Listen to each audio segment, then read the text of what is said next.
Hey everybody, it's Krista. So one of the farmer's market finds that we love to enjoy in the spring is rhubarb.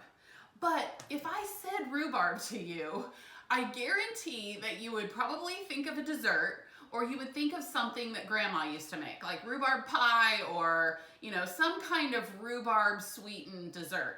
Because most of the time, rhubarb desserts are loaded with sugar, over a cup of sugar, because rhubarb is tart. I mean, it's naturally tart, kind of like a green apple would be tart. And so you do have to sweeten it up.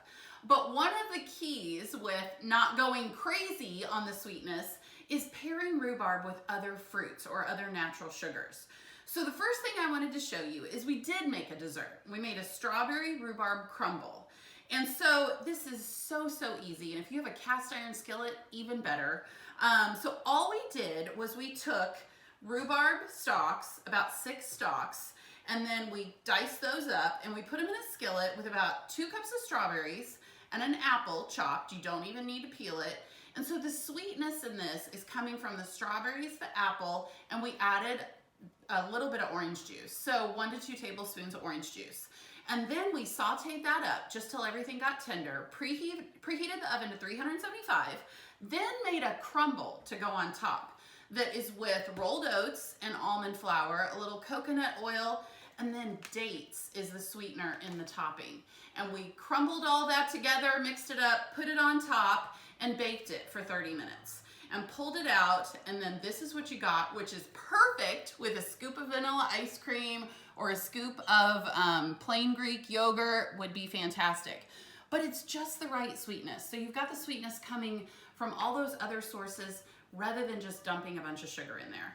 And so when it comes to rhubarb, there are other things that you can do with it besides just dessert. So I want to show you a chutney. So we were really unfamiliar with chutneys. Chutneys are basically, they're kind of like a jam, but they're a topping or a condiment. They actually originated in India, but they're typically a combination of fruits and vinegar and some kind of sweetener. And so it's kind of got a spicy, sweet, savory flavor going on. And so what we're gonna do is we're gonna take some rhubarb. Now these are really huge rhubarb stalks. We're gonna just trim the ends off. And so rhubarb is kind of the consistency of celery. And so with this rhubarb being so large, I'm actually gonna cut it in half lengthwise and then just slice it up into just little 1/2-inch slices. And so what I've got in this bowl is about 2 cups of diced rhubarb. And so we're gonna dump this in a saucepan. Then, now remember, our sweetness is coming somewhere other than just sugar. So this is 2/3 cup of raisins. So we're gonna dump that in. 1/4 teaspoon of cinnamon, 3 tablespoons of red wine vinegar, and then 2 tablespoons of honey. You could also use pure maple syrup. So again, the sweetness is just coming from the raisins and that. Now this is the savory twist to the chutney, is we're gonna do about 2 green onions, just sliced up.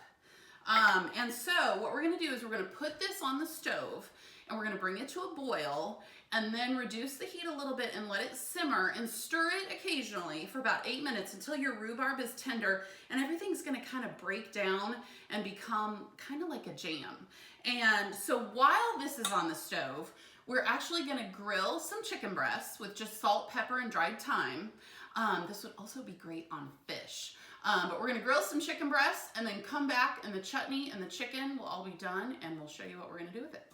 Okay, so our chutney is done. So remember, we threw everything in the saucepan and we added 1/3 cup of water. We brought it to a boil. We reduced the heat, let it simmer for about 8 minutes, stirring occasionally. Everything started to break down. It smelled like cinnamon raisin goodness in here. But so it broke down and it got thick. Then we actually let it cool for a couple of minutes because you can do 2 things. You can serve the chutney at room temperature, even slightly warm, or you can make it ahead of time, stick it in the fridge, and serve it cool or at room temperature that way too. So what we've got is a grilled chicken breast, and of course we grilled some asparagus too, just because. And so you're just gonna drizzle the chutney on top of the chicken. Like I said earlier, this would work great with fish, like your favorite white fish would be awesome.